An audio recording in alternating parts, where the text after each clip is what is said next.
Fairy Story by Don Haworth.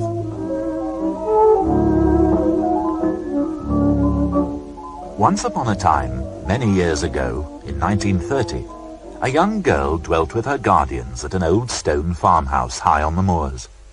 It was a poor farm at a poor time, and it yielded hardly enough to sustain them however hard they might strive. Though in truth, her guardians left the greatest burden of work to the maid, often sleeping on until 6:30 in the morning. By then she was bringing the cows in for milking, speaking a name to each one as it passed into the shippen. Daisy, Emily, Bluebell. She would light the fire and dust the kitchen and prepare the breakfast. And on the days her guardians took a bath, every Good Friday and sometimes, if necessary, at intervals between, she would heat up a copper of water and place the zinc bath with the soap and the scrubbing brush on the hearthrug by the leaping fire.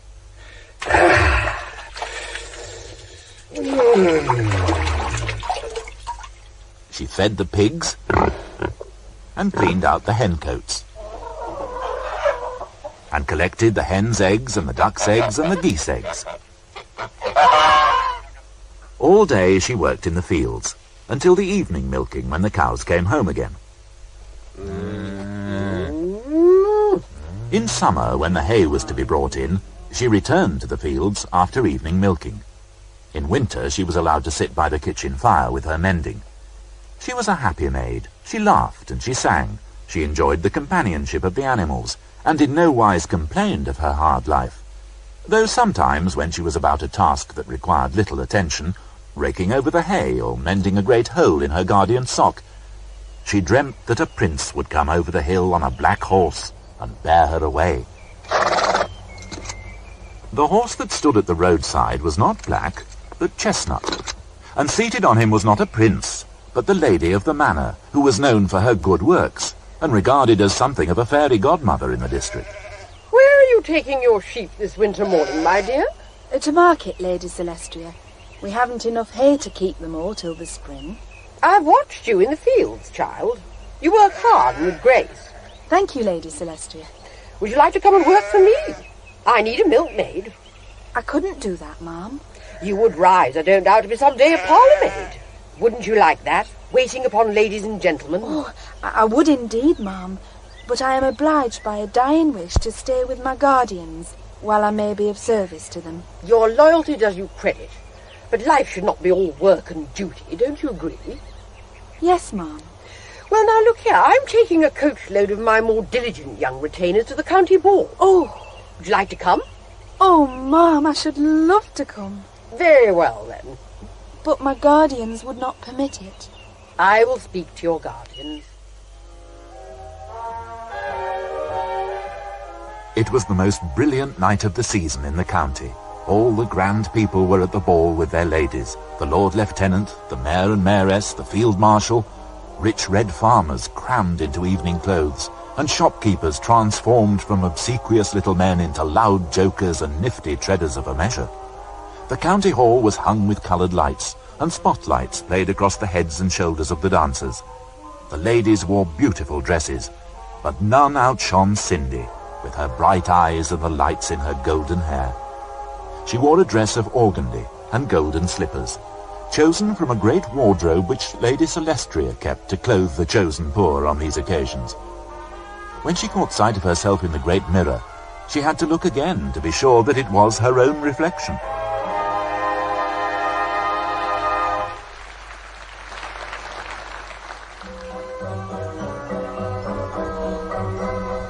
May I have this dance? Yes? I don't think I've seen you about town. I seldom come here. Yes, I seldom come here myself. To the county hall? No, to town. I seldom come to the county hall either. I see. Do you live in the country? Yes. In the hills? Yes. I spend a lot of my time in the hills. Do you have a farm? No, I travel. I see.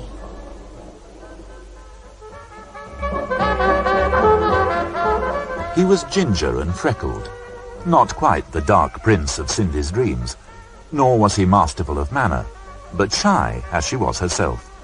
So they said little at first, but stayed in company together, taking the floor for this dance, sitting out for that.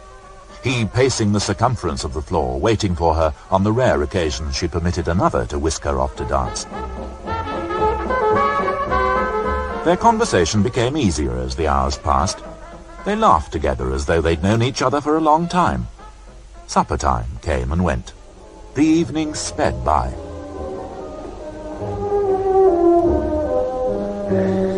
When I said I travelled about among farms... Yes? Well, perhaps you thought I had a motor car. Well, perhaps. Or a horse and cart. Perhaps. I don't have either. Oh, No, I have a hand cart. a handcart? A hand cart. I trundle round a load of boots and shoes I hawk to farmers, mainly Wellingtons. I see. I wouldn't want to leave a wrong impression of myself. So what impression should you leave? Well, I'm just a travelling salesman. I got in tonight because I know the doorkeeper. I came through the kindness of the lady of the manor. I'm a farm maid. Oh, well then. Well then.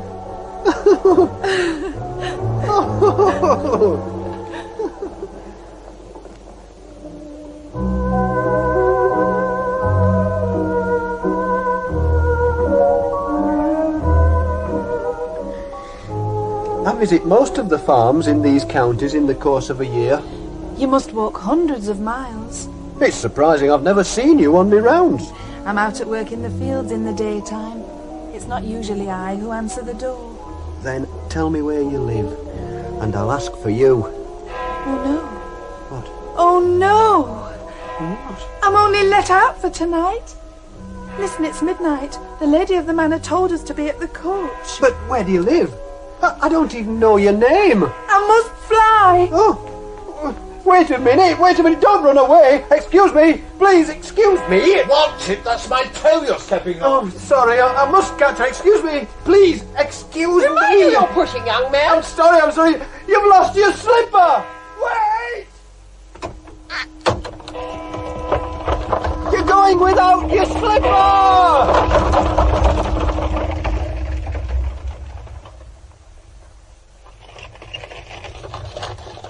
As he trundled his barrow of boots the next day, Ginger's thoughts kept returning to the girl at the ball, and he found himself humming or whistling the tunes of the band. He had met quite a few girls on his travels, farm daughters or pantry maids, some of whom would give him tea and cake in the kitchen and laugh and flirt until the housekeeper came to the door. He remembered most of their names, and some he thought about for a day or two after he had proceeded on his way. But the memory of the girl at the ball didn't pass in a day or two. Rather, it strengthened as the weeks went by. And he thought so much about her that he became absent-minded. He took a wrong turning and found himself benighted on the moors in a storm.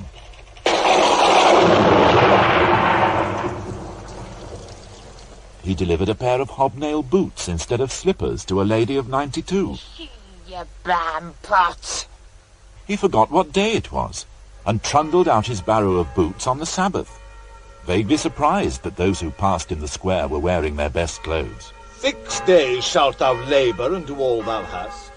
It came to him that Sunday morning, as he wheeled his barrow back into its shed, that the only remedy was to find her. But how? He had only one clue, the golden slipper. He must make use of that. Good afternoon, Mrs. Ginger Fellow's Fearless Footwear, having the honour to call upon you again. I'm searching for a young lady whose foot might fit this dainty golden slipper. Don't try that on here. I'm a respectable married woman. Well, aren't you lucky? Pardon? You've come to the right place today, big boy. Come on up to my boudoir and let's see. No! Isn't that a dainty enough foot? Yes, no, let go, eh? Have 5 pairs of Wellingtons to deliver. Let go! Don't run away, big boy. He said that to you, Hannah. Whoa, where's it gone? Oh, no! Don't blast no more heads off! Hey! Ow! Ow! Ow! Ow! Go on, Throtcher, lad! Seize him! Seize him! Clearly, Ginger lad, you can't be adopting the right approach. What should I say? Be artful, lad. Artful, Mr. Gallen? Artful! Where should I have been without art? Should I be turning over today £1,000 worth of drapery a year? No. Should I have had the shop my wife keeps in town or my travelling motor van here? I don't suppose so. Should I have £300 worth of credit laid out keeping the populace in thrall for many miles around? You've done very well, Mr. Gallen. By industry and energy. Yes. But also by tact and diplomacy. Would you dare to spread ladies' underwear across the kitchen tables of puritanical farmers quick to the shotgun? No, never. I'll do it a dozen times a day if need be, but with delicacy, a gentle touch, toujours la finesse. I see. But you don't see, Ginger. You advertise yourself as Fellowes Fearless Footwear, and you know nothing but the naive, hobnailed approach you inherited from your father along with the handcart. So, what should I say, Mr. Gallen? I'll show you what to say. Chuck a sack of your boots in the van and jump in.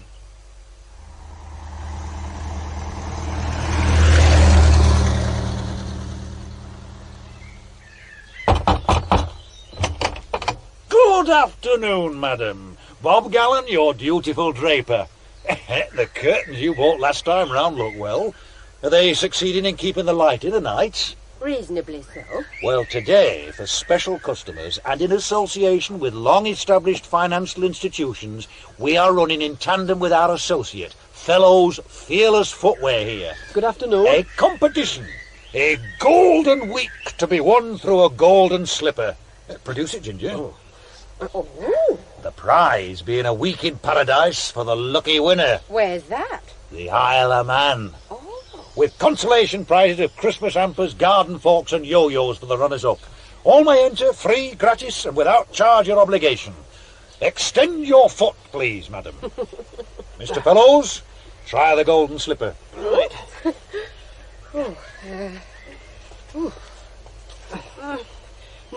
No, my feet are too big. Oh, not in the least, my dear. The shoe is too small. Now here, in the suitcase, worsteds, muslins, seersuckers and linens all blended to match the curtains. I don't think so this time. But above all, first and foremost, as winter sets in, what do you say to these combs? The finest botany wool. They'll hug you like a turbulent and passionate lover. Damask for tablecloths, cretonne to cover your old sofa. How are you fixed for calico drawers? Do you fancy these? They'd withstand a blizzard.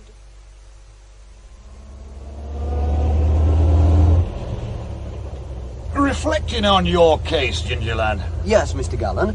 I take it your intentions are, honourable. Oh, yes. You, contemplate matrimony. Yes. It's a holy estate. And a wife is an asset to any business, quite apart from keeping the house clean and having a meal ready in the evening. Yes. My missus now, Mrs. Gallen, keeps the books, looks after the shop and thoroughly cleans the van inside and out on a Sunday morning. I see. And of course I don't have to pay her. Her services come free with the marriage licence. I hadn't thought so far ahead. Marriage is a good step. And it's blessed in heaven. Good. But there are wives and wives. Mrs. Gallen, you may have observed, is a stout woman. She's well made. A big, fat woman. She could hump coal. Hump coal? If my plans for going into the coal business come to fruition, she's got the brawn to hump the sacks. I see. Aye. Aye, but what of the lady of your dreams? Could she hump coal? Oh, I wouldn't want her to. It is not given to us mortals, Ginger lad, to know what we may want in the impenetrable mists of the future. You may not always be in boots. Would the tiny foot that fits that golden slipper climb 2 flights of steps carrying 100 of coal? No, I've said I wouldn't want her to hump coal. Well, it might be potatoes, a vegetable business. There, it might be some job where you might need a hand with a pick and shovel. Whatever it is, marrying a woman is like buying a horse. You can't go wrong with a big strong un. There's only one for me. Hey, you got it badly, Ginger lad. I mean to find her, however long it takes. So there's no point in me trying to talk sense to you? Nope. So be it then. Oh, hey, we'll just turn off up the hill to that farm. A right pair of characters living there last time round, brother and sister. I insist on starting with a hymn to the harmonium. Sound and time shall be no more, and the morning breaks eternal, rise and fair.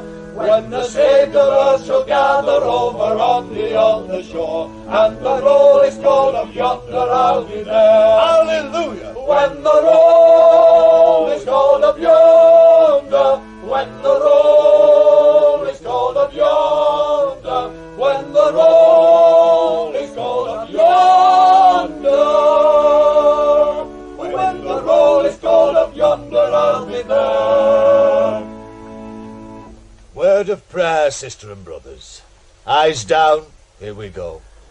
Smite, O Lord, thine enemies. Pulverize them that mock thee. Shatter the iniquitous. Sunder the erring. Lay about thyself, Lord God of hosts, in every conceivable direction. He's a blessed Saviour. Especially, great Redeemer, turn thy wrath upon them that prey upon poor farmers. Dry up their wells, cause their fruits to wither, suffer them not to multiply, bring down upon them flood, fire, famine, and pestilence, and further incommode them, O Lord God of hosts, with such additional measures as may occur to thee from time to time. Hallelujah. Look down upon this wretched pair of peddlers, whom the storms of life have cast upon our doorstep. Make of them a couple of tabernacles, for they have lain with swine and eaten of husks. Shame on them. Strengthen them that they may renounce the temptations of the highway. Open their eyes that they may perceive the folly of their fellow travellers, who have fallen victim to fast women and slow horses. Let them not in the days of adversity turn to the bottle. Never. Forgive them their shoddy goods and exorbitant prices. Shame on them. And may they repent of the devilish system of hire purchase that has ensnared many an honest but improvident farmer and brought him to the brink of ruin. And beyond. And beyond, O Lord. Beeston we remember, who swung from the beam of the barn, and Bodger, who bubbled under the duck pond. Tormented souls. Be a present help to this ungodly pair of hawkers, and so touch the heart of Brother Gallen, that he may at this hour take the first step away from eternal damnation, by righting in generous measure the sore wrong is done to Sister Poll. Amen. Amen. You understand the reference just made before the Lord, Brother Gallen? Let me guess. No need for guesswork. Show him the tea towel, Reuben. May God forgive you. No, slightly frayed. Ravelled. You said it would last a lifetime. We haven't had it 5 years. Didn't I pay you 3p in hard cash? You did. You placed the pennies on that table. I will remonstrate in person with the manufacturers. That's no remedy. And replace the failed item forthwith and without charge. There. I'd like you to accept 2 tea towels. If a man ask thee for thy coat, give him thy cloak also. Precisely. And I'll throw in this cushion cover. Good. And now here's 3 more cushion covers to make up the set. I won't say 2 and 6p. I won't say a florin. They are yours for 1 and 9. A shilling. 1 and 3. You'll ruin us. And now while I'm getting out the woolen vests, top quality, they'd warm the congregation of a cold chapel, my colleague here, Brother Fellows of Fellows Fearless Footwear, has some bargain lines to show you in farm boots. It wouldn't do for me. I've got different size feet. I'll measure you. I can get a pair made bespoke. Bespoke in the finest calf leather, isn't it, Ginger? At the same price you charge anybody else for boots out of the sack. At the same price. A shilling off. A shilling off, then. And what discount for cash? Oh, well, it'll come to that overall when we tot up all the purchases. We'll need a good discount. You'll get one. Now, look at these vests. sheep's wool all through. Have you ever seen a cold sheep? Pair of shoes here to fit you, missus. Sole 1/2 inch thick. What's that golden slipper? Oh. Don't ask, Paul. They rig out scarlet women. No, not at all, not at all. See the size of it. A maid slipper. A part of a competition. What? A competition? Whoever it'll fit gets a prize. What? A side of ham or a week in Blackpool. We could do with a side of ham. Let me try. Forward, brother fellows. Oh, right. Oh, Here you... go. It may be ever so slightly tight. No. No, not quite, I think, madam. Well, it might have gone on with a bit more leverage. But I can offer you these shoes with a 1/2 inch thick sole for 3 and 6pence. 1/2 a crown. 3 shillings. And 2 vests and 2 aprons, all for a quid. 15 bob. Done. Out of the way there. Let me pass. Where's he going? For the money. The money? He's driving up the floorboards.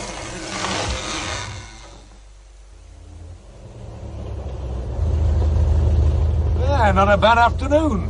7 calls and I've turned over 30 shillings. What have you done? 11 and 6pence. Do we both do better as a team than we do singly? Seems so. Switching from one line to another, boots, vests, shoes, towels. It has them mesmerised. We've done well. And the slipper now, that's a winner. Takes her eye right off the ball. That's not the purpose. Oh, understood. But are you casting your net wide enough? You say she came in a coach. It might have been from anywhere up to 30 miles in any direction. That gives an area of up to 3,000 square miles to search. How long it can take you to get round that with a handcart? I mean to do it, however long it takes. But the bloom of youth will have passed, Ginger lad. Will you go on presenting this slipper with rheumy eyes and brittle bones? I know it could take a long time. But if we teamed up now, you'd scamper across the terrain in this rapid van. It's a great van. Has it occurred to you that she may not be of the labouring classes? She said she was a farm maid. The immodesty of the aristocracy. What does the field marshal say? What does he say? He says I'm but a simple soldier, as though he dug latrines and lived on bully beef. Whereas, in fact, he sent 1 million men to their deaths. Oh, he's too modest to boast about it. Yeah, how does that apply? It applies, Ginger lad, because by the same token, great landowners say I farm, great coal owners say I am a collier, and fine ladies, daughters of the gentry, wishing to tease or to remain incognito, say I am but a farm maid. Her hands were rough. From work.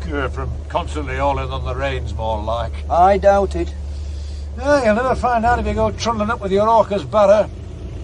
Whereas in this speedy and imposing conveyance, It's a great van. when you purr up along the gravel of great houses, the whole female staff, indoor and outdoor, will be paraded at your pleasure, after which, the daughters of the house, for the sport of it, and to break the paralysing boredom of their life, will laughingly descend to the kitchen and offer their dainty feet. I can see advantages with the van. Wouldn't a word be at once the conveyance and the open sesame to a complete cross-section of the young and nubile female population? I'll think about it. I understand your reservation, Ginger lad. You don't want me about. No.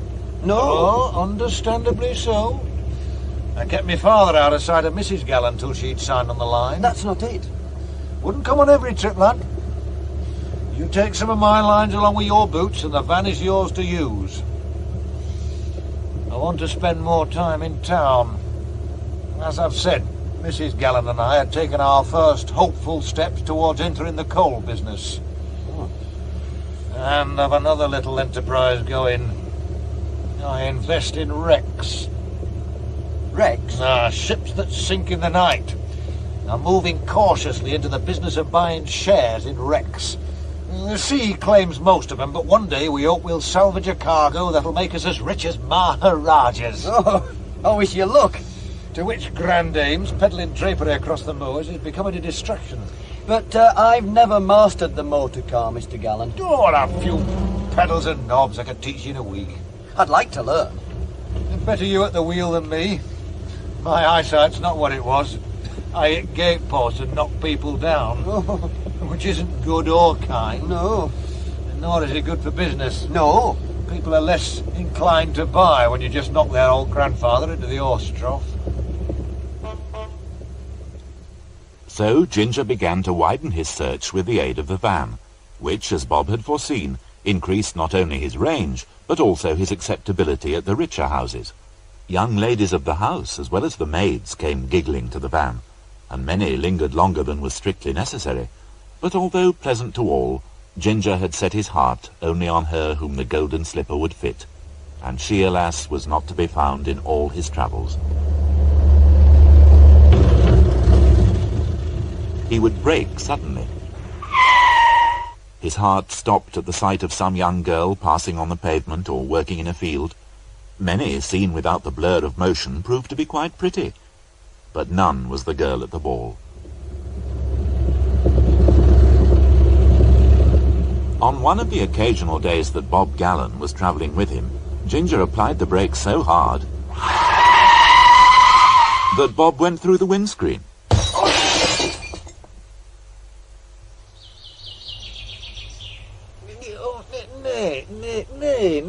Nay, Ginger, lad. Oh. Sorry, Mr. Gallen. What's your game? That girl, picking potatoes. Yeah, but that's not her, is it, on closer inspection? No. How many girls have you slapped the brakes on for? 1 or 2. To judge by the bald tyres, 1 or 200. A few. And thousands more you've viewed on your calls. You've covered the whole area. You've concentrated on districts where there's a lady of the manor, such as she said she came from, but are you any nearer to finding her? Seems not, Mr. Gallen. Has it occurred to you, Ginger lad, that perhaps she does not exist? But I know she does. Putting it another way, then.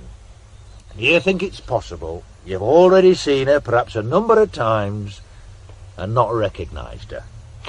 I'd know her anywhere. You've met her in subdued lighting, dressed in finery, speaking through the strains of romantic music. How do you suppose she looks on a working day? I'd know her any day, in whatever light, and however she was dressed. On the contrary, lad, I suspect you've already seen her and you don't recognise her. I suspect the girl at the ball, created by the mood of an evening and embellished by the passage of time, exists only in your dreams. Ginger remained undeterred in his quest, but summer passed, and autumn turned to winter, and he was no nearer to discovering the girl. He began to pin his hope on encountering her again when the county ball came round, early in the new year, 1931.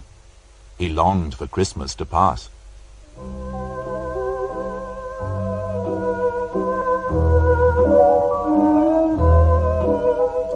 When the night finally arrived, his friend the doorkeeper again smuggled him into the dance. But it was an unsuccessful and sad evening, made more poignant by the memories it stirred of the previous year. He scanned the turning faces of the dancers. He searched among those who sat out along the balconies. He looked among the chattering and laughing people at the supper tables. She was nowhere to be seen. At midnight he went into the yard to intercept any who ran, as she had done, to the coaches. But nobody came. The doors remained closed, the coaches stood still, and the horses pawed at the frosty cobbles. Snow melted.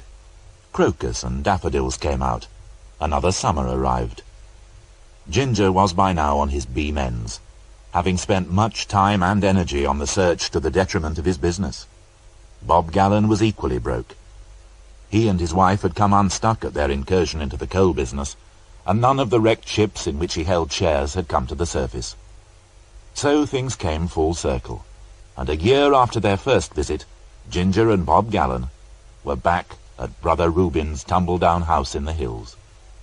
Reuben! What is it? It's them! The Hawkers? Both of them! Come downstairs!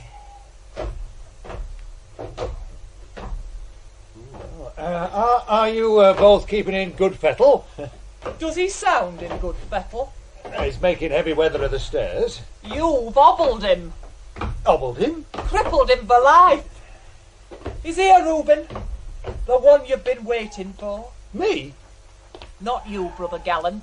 Your ginger-headed friend here. Pardon? Hold on to the sideboard, Reuben. Move out of his way. Oh, sorry. Let him get to his chair.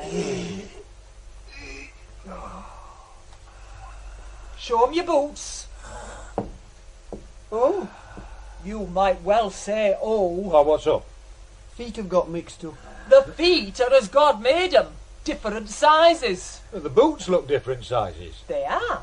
But the big un's been made for the small foot and the little un for the big foot. Oh, abominable. You must make representation to the manufacturers in person, Ginger. Nay, it's not their fault. It's mine. You will have that in writing. Get the pen out, Paul. I'm sorry. Lapse of attention at the measuring. The lad has a grave matter weighing on his mind. Grave matter. He's in love. Didn't we guess that, Reuben? We did. His mind full of lascivious imaginings when he should be concentrating on people's feet. Deplorable, Ginger. Unpardonable. I'll put it right, free of charge. And you'll throw in a pair of cloth slippers to ease his plates. Cloth slippers? Is that fit compensation for a man racked with agony and lamed for life? I can't walk. You saw him, he can't walk. I can barely hobble to God's house on the Sabbath. Step by painful I'm step. supported by two hale brothers in the faith. Oh, heart-rending, insufferable. But if it's as painful as that, why go on wearing them? We are poor farmers. We can't buy boots At exorbitant prices. and then throw 'em on the midding. These boots have reduced us from poverty to penury. Nothing lies before us but begging at roadside and a pauper's grave. There'll have to be compensation. Pain and suffering, loss of earnings, premature senility. To put it at its mildest, you must be generous, Ginger lad. I want to be. Could you... Now, this is a thought. Could you at one stroke do the bold thing? Would you undertake... In writing. Of course, in writing, to keep these godly and forgiving persons in footwear for the span of their natural life. Or 99 years, whichever may be the longest. Or 99 years. Would you, in a word, keep them shod in perpetuity? I'll do my best. You did your best in measuring him up and look at him. We'll have the cash, please. What sort of sum? £500. Stiffish, but not totally unreasonable. Now, how close could you come to finding 500 quid, Ginger? Not very close. How much have we got? 9 and 10 pence. There's a gap to be bridged here. A meeting of minds is called for. Find it, or we'll have you in court and loose Mr. Scrimper on you. Scrimper the solicitor will make you sit up. He got us 10 piglets out of Joe Rostrum. But, Sister Paul, even Mr. Scrimper can't get blood out of a stone. Meaning what? He can't get 500 quid out of a lad whose total worldly assets are his barrow, his stock, and 9 and 10 pence. We'll have it out of him in work. In work? Work it off here on the farm. You'll get a good dinner at You night. can sleep in the hay loft. And enjoy a good Christian atmosphere. Ah, but I've got to be travelling. I've got to sell boots. I'm searching for someone. Weekends. Weekend. He'll work here weekends. I can't do that, Mr. Gallen. I stand market on Saturday. And I'm busy Saturday night doing the round of the dance halls, looking. Palaces of Mammon. Shame on you. It won't be forever. Only till you've worked off 500 quid. 15 years, sir. Or face Mr. Scrimper in court. He'll get damages for us that'll put a stop to all your travels. They could ruin you, this pair, Ginger. Say Well- yes and argue later. What are you whispering about? I'm advising my young friend here that working weekends is a lenient solution. Plus, 2 pairs of correct fitting boots and a pair of cloth slippers, as promised. Okay, Ginger? Well, I suppose... Well, so on that happy note, we'll bid you bonjour. Just a minute. It's not quite time for bonjours. We've a bone to pick with you as well, Brother Gallen. Oh, The cushion covers you sold me last time. They've gone through. gone through? The woolen vests have shrunk up to my waist. To your waist? And the curtains let the light out. What's the point of burning good paraffin when the light's streaming out of the room through the curtain? Oh, well, what indeed? I'll replace the lot. Oh, good. Just one slight snag, though. I don't have those particular lines with me this time round. We'll take the cash. Now, there again, we hit a snag. I don't have any. We'll impound your vehicle then as security. Very reasonable, but there is a snag to that as well. If you impound the vehicle, how am I to pick up the replacement cushion covers, vests and curtains? Look, there's my pocket watch you could hold. The clock tells us the time. Oh, now, this might meet the case. I have got in my wallet some share certificates in ships wrecked round the coast. Shipwrecks? When the wreck comes up, you get a share of the cargo. Let's have a look. What do you think, Paul? Well, they might be duds. If they turn out to be duds, we'll lose scrimper on you. Oh, they're not duds. Right, we'll have them. We forgive you your trespasses against it. Thank you. Let's conclude with a hymn and a prayer. What a friend we have in Jesus, all our sins and griefs to bear. What a privilege to carry everything to God in prayer.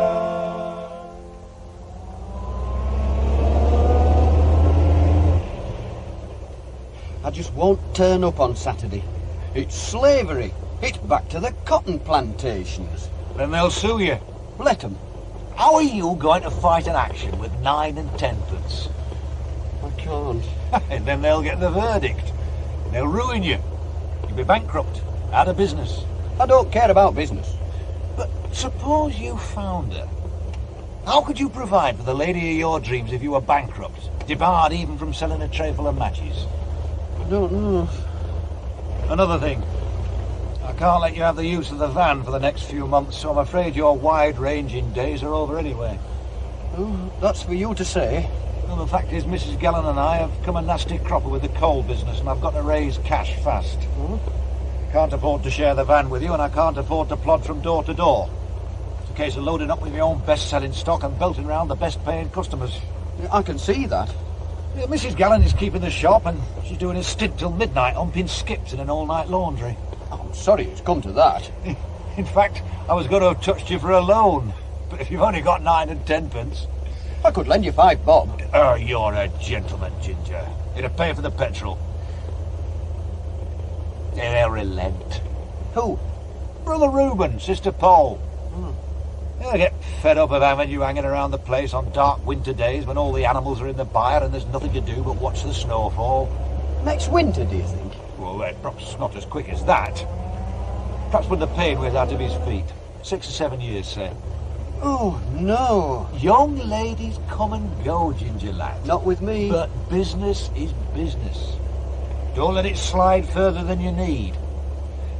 Trundle your handcart up to their yard on Saturday mornings when you report for work and set out your stall for the passers-by. Would they agree to that? If you offered them a percentage of the takings. 20%. Well, 30, considering the wear and tear on the cobbles. Christian charity, Paul. 25. And so, with a heavy heart, almost despairing of his quest, Ginger the next Saturday set up his barrow of boots by the gate of Reuben's farmyard. He hung the golden slipper from the top arm, in the remote hope that she who had worn it might pass and see it. And finally, he placed a notice, inviting passers-by to try the boots and shoes, and if pleased, to leave payment in the tin provided, an arrangement less improvident in those distant times than it might be at present. It was a hot day in June, and a band of workers engaged from the village were getting in the hay from the big meadow. Reuben set Ginger to work alone in a smaller field high on the slope, where the coarse grass had been cut, but remained to be raked into rows. Ginger worked across and back through the hot morning. At noon, he ran to the farmyard to tidy up the boots on the barrow and to collect the few shillings that had gathered in the tin. Then back he went again to his solitary task. The field below was now full of villagers, including old people and children. They loaded up the sledges which horses with straining necks pulled up the hill to the barn. It was a happy rural scene, but Ginger, saddened by the bondage which made his quest all but hopeless, had no eyes for it. In mid-afternoon, as the sun beat down, Reuben and Poll came out with rakes and worked one at each side of him to force his pace. Reuben apparently well on the road to recovery from his crippling. Having done no work all day, they raked lustily, filling the air with appropriate song the while. It is fed and watered by God's almighty hand.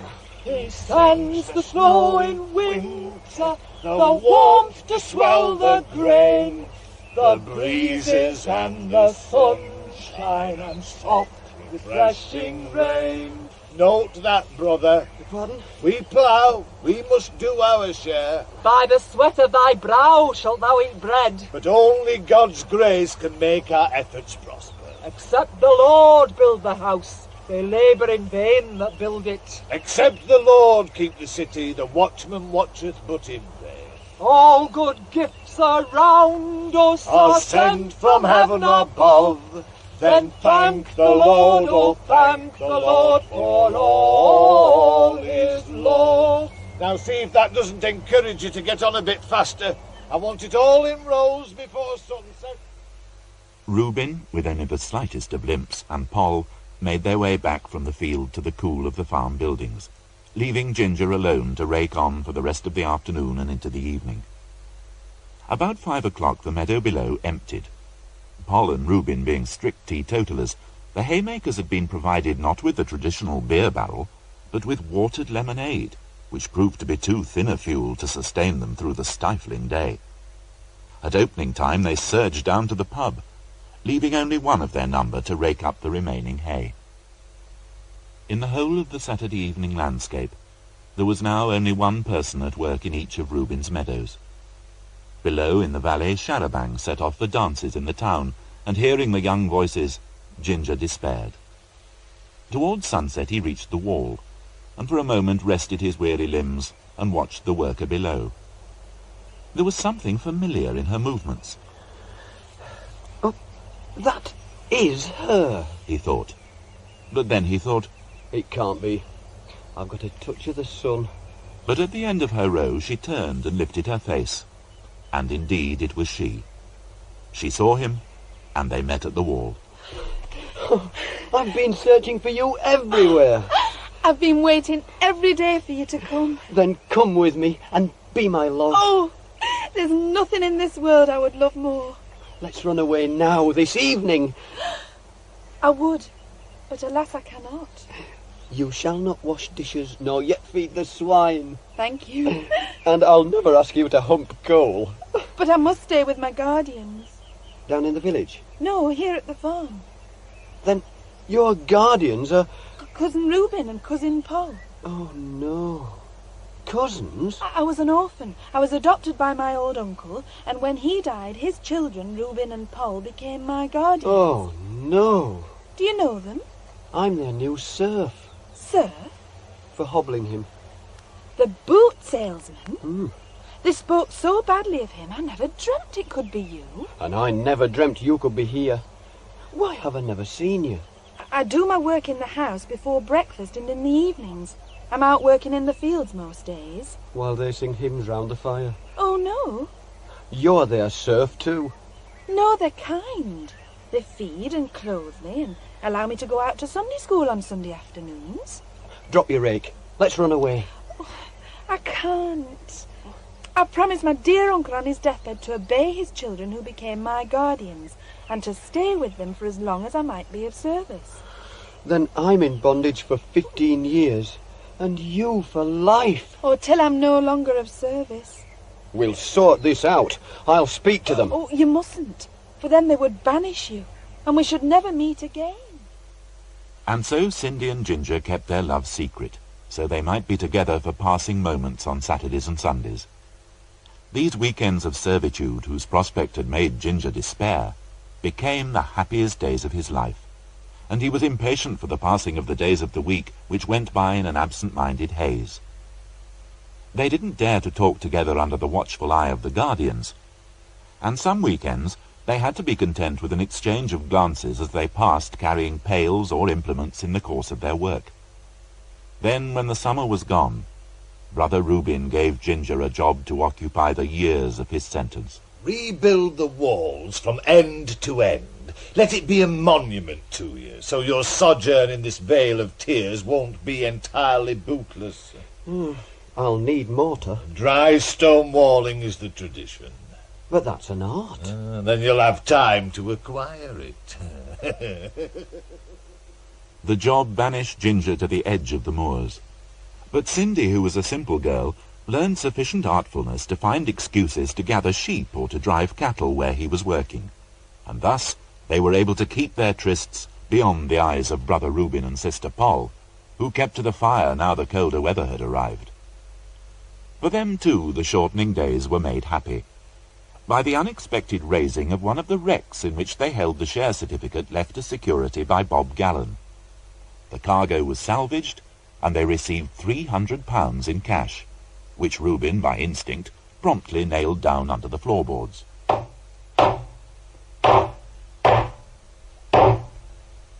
Should you have done that? It's the safest spot, isn't it? Well, we could have put it back into another wreck. Reinvest it. We got £300 from a £5 certificate. Whatever would we get if we put the 300 back in? I don't know. 5's into 300. We'll get the maid to work it out tonight. We could do worse than put the whole of our savings into wrecks. Well, isn't that gambling? Well, not if we come up. We're secure here. Well, it's our own farm. We've got the shoe chap to work for us for nothing. And there'll be a good influx of livestock when we drive a bargain to marry the maid off. Well, let's do it then. Get the lot up. Right. The cash. But leave what's in the bank book against a rainy day. God be praised. A few weeks later, Reuben and Poll embarked upon the further enterprise he had foreshadowed, which, when she was told of it, caused poor Cindy the greatest distress. The fairy godmother of our story, Lady Celestria, saw her weeping in the fields and rode across. Whoa! What is it, my dear? Oh, Lady Celestria, I'm so unhappy. But why? I'm to be married. Is that a cause for weeping? But I'm to be married to Major Drum. Ossie Drum? I know him well. We often ride together. I've seen you pass. Oh, but he's a nice man. He does so love the countryside and its creatures. He's out shooting every day. But he has protruding eyes, Somewhat. which he rolls in a most disconcerting manner. That comes from the habit of keeping the whole of the battlefield under surveillance at all times. And he twirls his moustache. That is less defensible. Worst of all, Lady Celestria, he is so old. Oh? He's 34. Oh, dear. But elderly gentlemen are often kindliest disposed. I don't think he's kindly disposed at all. He hardly looks at me. His only concern is with the marriage settlement. The marriage settlement? He's offered Reuben a farm in the valley bottom in exchange for ours. He wants your farm? To extend his grouse moor and to convert our house into a shooting lodge for his grand friends. Not too grand, some of them. Tradespeople have been spied amongst them, and divorcees. So, where do you come into this? I'm a make-weight. Surely not. And on his side, Major Drum has promised 8 Hereford cows. But he won't agree to the bull as well. Shameful bargaining. Oh, they argue and argue. I hear them in the kitchen when I've gone to bed. They raise their voices and pound the table. How very disagreeable. And I cannot run away. Oh, no, you mustn't do that. Because I've given my word to stay for as long as I may be of service. Well, that seems to be that. I'm afraid there's not a great deal I can do. No. If they were my tenants, I might have them in and crack their heads together. But they're independent farmers. I know. But, Lady Celestria, I love someone else. You're very young. But I know my mind. Do you not think someday you might come to care for Ossie Drum? I shall never love anyone else. You're most resolute. Yes. I'll think what might be done. Oh, if you would, Lady Celestria. But I promise nothing. No. And if, nevertheless, you should find yourself on your way to the altar with our gallant and galloping major, there are worse chaps, you know. He was, after all, head boy of Winchester and a ruggabloo. Good day, my dear. Up, Penny! Cindy and Ginger passed anxious weeks, full of apprehension whenever Major Drum called on the Guardians, and of relief for a few days each time he rode off annoyed. Reuben and Poll never missed a chance in the negotiations to bombard the warrior from the moral high ground. The misdeeds of your dark and squalid past must be put in the balance, Major. Me dark and squalid past? Well, it's well known you were cashiered from the regiment. Bouncing checks. Speaking lightly of ladies' names in the mess. No. Drunk on parade. Fell off your charger in front of the Prince of Wales. No. Scurrilous canards put a bite by me old chum Snorter Brown Worsthorne, putrid fella. But what a wag. Good company, what? And nearer to home, wild parties that go on till dawn. Well, some people, stay. Can't get rid of them. Drunken orgies. Half-clothed revellers sleeping on the stairs. A regular carry-on. No. One occasion only. Charity party held jointly with the ISPCA and the local flower show. Bit of a barney blew-up between the dog owners and the gardeners, followed by scenes of reconciliation which were much exaggerated in the gutter press. It must count in the scale against you at the day of judgment and in the marriage settlement we conclude here below. Throw the bull in and we'll overlook your wicked and licentious life. No, I'm very fond of that bull. And we're very fond of our dear and darling Cindy. We've fed and clothed her. Treated us at our own. That bull is worth 300 guineas. Our precious darling is beyond all price. Oh, well then, we seem to be bunker. No. In Christian charity we'll settle for what we've said. And the bull. No. Lay not up for thyself treasure on earth, Major. Where the moth and rust doth corrupt. And thieves break in and steal. We shall all be called to the judgment seat. On that day it will avail nothing to go leading a bull with which you meanly refuse to part. Well, I see I must cast my eye elsewhere. No. Just sit down. Do your sums, Major. That girl'll make you the price of a bull in the first year alone. She'll mend, she'll cook, she'll scrub. Well, I have people to do that. She re-roofed the barn last summer. Do you want to see her put through her paces? Would you like to see her work sheep? No. I know her roofing is sound and her dog handling immaculate, but it's not that has won my heart. Rather to this old roué, it's her youth and beauty and simplicity, and the grace in which she has been nurtured in this pious household. Oh! We've done our best for her. Regardless of expense. She was an orphan, I remember you saying. Flotsam on the sea of life. We gave her bed and board. We told her the yeoman's arts. And you reared her in an atmosphere of righteousness. We did. We've done our humble best. Well, the result does you both great credit. Oh, well, yes. But would you now, at the culmination of the years, prevent her from entering upon the domain for which she is so amply suited for the sake of a Hereford bull? Oh, no.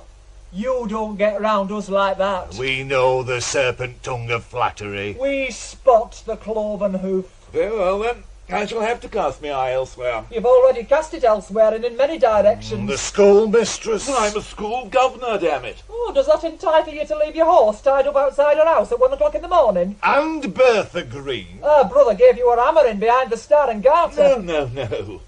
Ars pugilistica, right?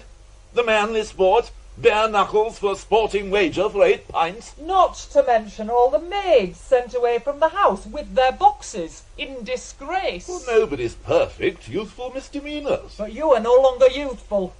You're going bald. It's a day or two since you could be described as an eligible bachelor. You've dallied away the years in idle sinfulness while debutantes and flappers and society ladies and horsewomen have all been snapped up. Now you're down to the farm lasses, but don't think the first one you whistle for is going to come running. There's a price to be paid for your long dalliance. Namely, in this case, the bull. No. Then there's no more to say. Are you calling the deal off, then? It's not in our hands to call it on or call it off, is it? What do you mean? Well, the maid herself. She has the right to be consulted, hasn't she? She'll do as she's told. The young have their own minds in these times. Children, obey thy parents and guardians. It says so in the good book, and that's eternal for all times. She's in the yard. We'll ask her. Cindy, put your brush down and come here. No, I don't really think not to confront Come the in. girl. Come in, maid. Stand in the light. Now, Major, let your world-weary eyes rest upon that. Straight, strong, and kindly of face. Indeed. She's in her working clothes now, but properly rigged out, wouldn't she be an embellishment to your drawing room? I'm sure. She'll work all hours. She comes off good breeding stock. Yes. Now, maid, you must be wondering what all this is about. But you won't pretend that you haven't guessed the purpose of Major Drum's visits. Reuben? Major Drum has come to seek your hand in marriage. Major? Yes, well, I hadn't expected this. I'll do my best. Now, young lady, I'm no great cop with me thinning hair and me dubious reputation, both of which I've been amply reminded of, but I have me heights and me hinds and a bob or two coming in from me plantations in the colonies. You wouldn't have to work. Do whatever takes your fancy. Go to church, if you like. Take up fishing. Well, what do you say? Oh dear. Speak up, maid. Clear your throat and enunciate. Thank you, sir. I'm deeply honoured. But I can never love you. Mind your tongue, maid. No, Reuben. I'm sorry. No, not at all. Thank you for your answer. I shall be inconsolable. Don't go and shoot yourself, Major. Oh, no, there's no future in that. I'll go and shoot some tigers, perhaps, instead. Oh, that'd be nice. Or take a trip over the Po in an airship. Good night. You've let him out of the bag. We've lost the whole deal. He'll be back. But I won't be forced to marry him. You'll do as you're told. Listen, he's off at the gallop. He'll come back at a sober walk. He'll come back chastened. How can you be sure of that? Everything works together for good for them that loves the Lord. That we know. He'll come back, and he'll be leading that Hereford bull. Well, don't stand there blubbering, maid. Get supper. The Major did come back, but tenacious warrior that he was, he neither led the bull, nor was he prepared to surrender it. Rather, he offered a revised deal, drawn up for him in a musty office by a whiskery old solicitor, and of a degree of complication calculated to befuddle our rustic guardians. They pored late over the document in the light of the lamp. They prayed for enlightenment. They summoned up all their native cunning. And in the end, it was the Major who became the more bemused. He gave some ground. The conversations, or at least those parts overheard by Cindy, became alarmingly more civil. Ginger urgently sought counsel from that seasoned man of the world, Bob Gallen, in a pub by the market where they both had pitches on Wednesdays. You won't put that stolid pair off their stroke? Your only hope is to tackle the Major. But how? Buy him off. What with? He seems to be a mercenary sort of devil. Count out 20 quid for him in oneers. I don't have 20 quid. No. Have you ever thought of shooting him? That hadn't actually occurred to me. Oh, yeah. Take practical steps. Challenge him to a duel. A duel? It's the prescribed way to settle conflict and affairs of the heart. I'll drive round in the van and call him out at dawn with drawn pistols. I don't have any pistols. He will. But he can shoot and I can't. He'll kill me. Yeah, that's a snag. That'd be one end to your problems. But not a desirable end. Hey, I'll tell you what you might do. What? Stretch a wire across where he rides his horse, somewhere where he's going to canter, so he'll go over the top and break his neck. It's against the law. Yes. Anyway, thanks for the drink, Ginger lad. Right. I must get back to the van. Just turn over a few of those ideas in your mind. Let them permutate and fructify. Thank you, Mr. Gallen. Not all. Glad to have been of service. I'll give you a shout if anything else useful occurs. Autumn arrived, and one night Cindy was awakened from her early sleep by the sound of affable voices at the front door, where the Major had mounted his horse to depart. Good night, Reuben. Good night, Paul. Good night, Major. A little bit of give and take settles everything, what? We'll get Scrimper to draw up the contract. I'll speak to my shark and tell him it's coming. Then tally-ho for the altar, what? Good night. God bless you, sir.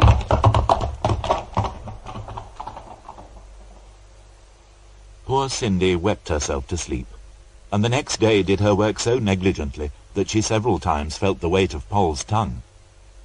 It would be most of a week before Ginger came, and even then what could they do? What could anybody do now? For the date of the ceremony had been fixed, and Reuben and Poll were busy on the kitchen table drawing up lists of guests. What's more, the fortune which had favoured them in driving a hard bargain with the Major now smiled on them again, in the form of good tidings which Reuben brought from the village. Paul, they're raising the wreck. Well, the one with all our money on it? Yes. Where? Over the hill just off the coast. Barnacle Bowman is up at the tower watching it through his telescope. We should have £2,000 out of it. The Lord be praised. What about the bargain with the Major, then? What about it? That kind of wealth strengthens our hand. We could screw a bit more out of him. No, he's the bird in hand. Just some hens or a goat or two. Let's see the cargo safely landed first. O Lord, whose hand did still the raging of the mighty deep, grant us a few days' calm, that our ship may be safely brought to harbour. Amen. Saturday morning dawned wild and stormy. Ginger, setting out his stall in Reuben's farmyard, had to lash his barrow to a gatepost and secure the stock of boots and shoes under a net. He worked in a resolute way, for now that Cindy's marriage to the Major was imminent, he must needs take a bold and outright course of action if that terrible fate were to be averted. Accordingly, he tied the golden slipper to the top beam of the barrow, and slipped under the net a notice proclaiming a competition to be held at noon. A prize of incalculable value, it stated, would be given to whomever the slipper would fit. What's all this about? Reuben asked. But his prayer for calm having been overlooked, he was too ill-disposed to listen to the answer. Don't hang about in the yard. Get off and make some progress with your wall building. Passers-by stopped to read the notice on the barrow, and the day being too stormy to do much work, quite a crowd of idle persons had begun to congregate towards noon. Barnacle Bowman, inflated with self-importance, called in on his regular beat between the watchtower and the village, and gave hour-by-hour reports on the salvaging of the wreck, increasingly pessimistic as the morning wore on. At 11:30, he arrived breathless with ominous tidings. The dogs have cast off the tow rope! Oh! Well, what does that mean? It means they can't hold her! The sea will break her up! The Lord has deserted us. Never say that. We've still got the Major cornered. By noon, when Ginger knocked off for his break, a good crowd of people were standing about in the yard, including giggling girls from the village who now propelled each other forward to try the slipper. Have a go, Gladys. Go on, try your luck. Shall I? Go on. Right foot, please. Oh. Hey, can't get into it. Wiggle your toes, Gladys. No. No, it won't go on. Right. Next, please. Of course, nobody could get into the slipper, but the excitement of the contest created a gay holiday mood, in which only the weather and the guardians glowered. When the last of the girls had tried and failed, Ginger made as though to tie the slipper back on the top beam. Thank you, ladies. Is that all of you? You came very near. Better luck next time. Oh. Look, what about Cindy? She hasn't had a turn. Come on, Cindy. Come Hey, on. she has nothing to do with that kind of finery. She's got the pigs to feed. Yeah, the pigs will wait a couple of minutes. Oh, come on, Cindy. Yeah, Have a go go. Cindy was pulled away from her guardians and toward the barrow. The ceremony was brief. Ginger knelt and held out the golden slipper. Cindy slid her foot into it. Oh. I have searched for nearly 2 years and all over these counties for her whom the slipper would fit. What's the prize? Yeah, well, what's the prize? Is advertised as per your notice. The prize is my barrow. Oh. And my stock of boots and shoes. Oh. And if she will accept it, the years and endeavours of my mortal life. What's this? She's my ward. She's not to be won in a boot contest. And she is not to be bartered against 8 Hereford cows. And a bull. Even if the bull's thrown in. Let her speak for herself.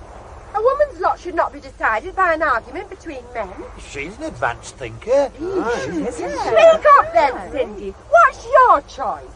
Cindy opened her mouth to speak, but nobody heard what she might have said, for at that moment the storm strengthened, releasing a wind that blew hats and chickens and boots from the barrow about the farmyard, and brought down in a rippling roar the long stretch of wall that Ginger had been rebuilding. The collapse rolled in towards the farmyard, rabbling the wall as it approached and finally demolishing an outbuilding. Reuben grabbed a shovel, intent on felling Ginger by the ruins. The crowd held him back. Before he could release himself from their grip, Barnacle Bowman arrived from his telescope in the tower with further and indeed final tidings. The ship broke up and sunk. The cargo's lost. Everything's gone down. That's all our investment lost. You've brought all this on us, you ginger-headed wastrel. I'm very sorry. You will be sorry. With that, Reuben wrenched himself free from the crowd, grabbed a pick, and shattered Ginger's barrow with heavy blows. He carried armfuls of broken wooden boots into the house and heaped them on the fire, aided by his sister Poll, who kept the wondering crowd at bay. Stand back, you dogs! Let the hand of justice wreak its work! Ginger was roughly thrust away whenever he tried to intervene, and found it as much as he could do to rescue the golden slipper. His barrow and stock were fed to the fire. Flames sprang from the polished boots and shot out of the chimney pots. The joists caught fire, then the beams, then the roof. Fanned by the gale, the flames spread through Reuben's house.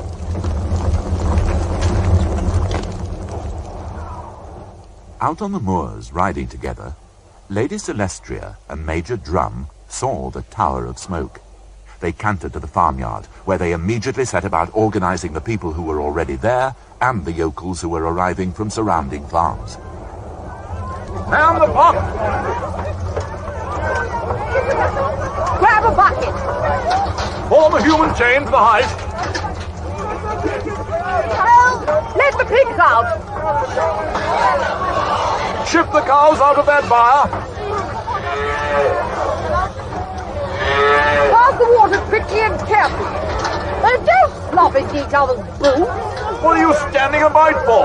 Take off your jacket and whack the flying embers. Don't have a heart attack here, my good man. It's neither the time nor the place. The boots! What books? The back boot with what's left of all our savings in the family Bible! Volunteer, please, to rescue the books. You there, you do. I can't read. I'll go. No, Ginger, nobody must go. Might put us in their good grace. No. Ginger gently shrugged Cindy away and soaked his handkerchief in a bucket. But before he could bind it round his face and plunge into the flames, a secret liquor store which Poll and Reuben kept in the cellar exploded. A sheet of flame singed quiffs and eyebrows for miles around. Despite the zeal of the firefighters and the excellent leadership, the fire consumed the house in a great blaze.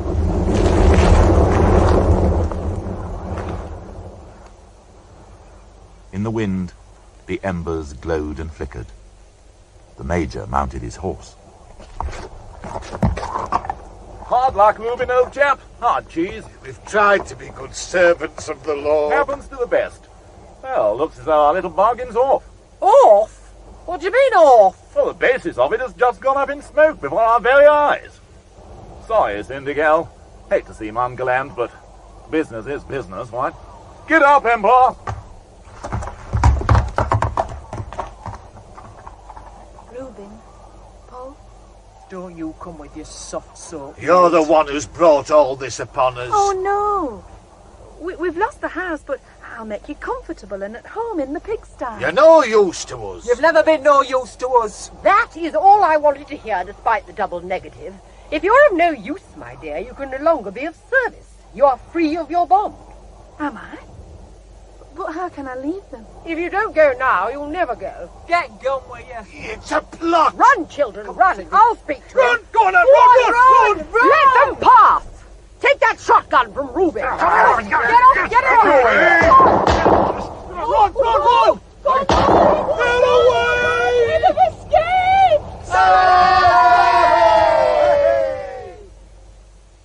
And so we leave Ginger and his Cindy happily together and happily free, galloping towards their blissful future, pursued by Reuben's shot.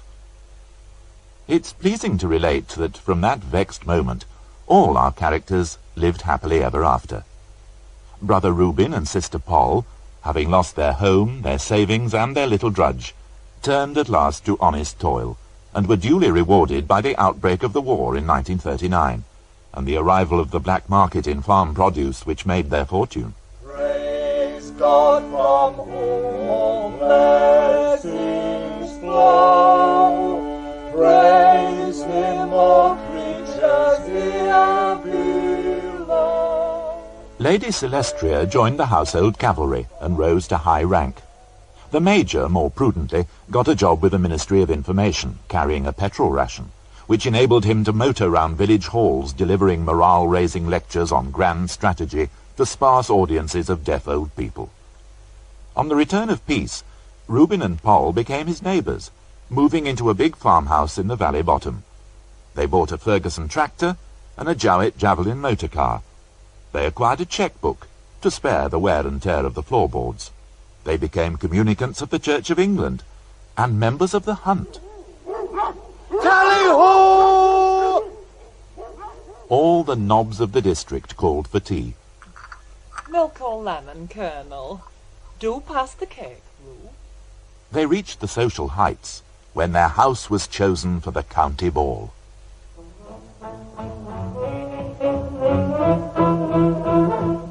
All the grand people were there, the Lord Lieutenant and the nobility, the rich red farmers and the prosperous shopkeepers.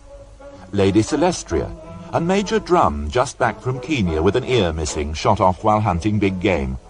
And, of course, the Mayor and Mayoress from the town, who this year were no other than our old acquaintances, Mr. and Mrs. Bob Gallen. They had prospered at last in the coal business, though, as foreseen, she had been obliged for several years to hump hundredweight sacks of coal. Well done, girl. Very good. Try running with the next one. Which occasioned no particular comment in those dark days before the liberation of ladies. And indeed she was amply rewarded for her pains by his election as councillor, his elevation to alderman, and now his succession to the mayoralty, in whose dignity and pleasure she was amply able to join.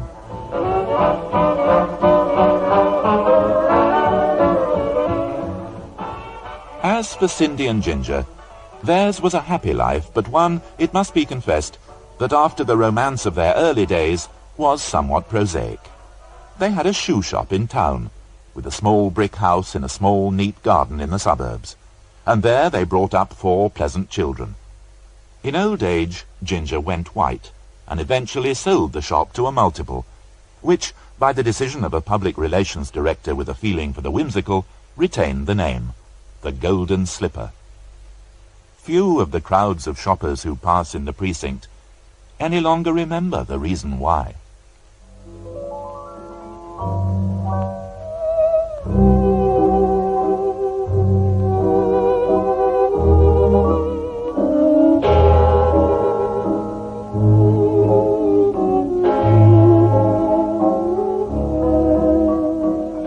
In Fairy Story by Don Haworth, the storyteller and Major Drum were played by Stephen Thorne, Ginger by Paul Copley, and Bob Gallen by Christopher Godwin.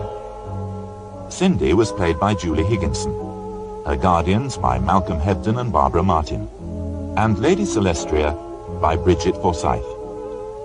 The harmonium was played by Jill Mackay. Fairy Story was produced in Manchester by Alfred Bradley.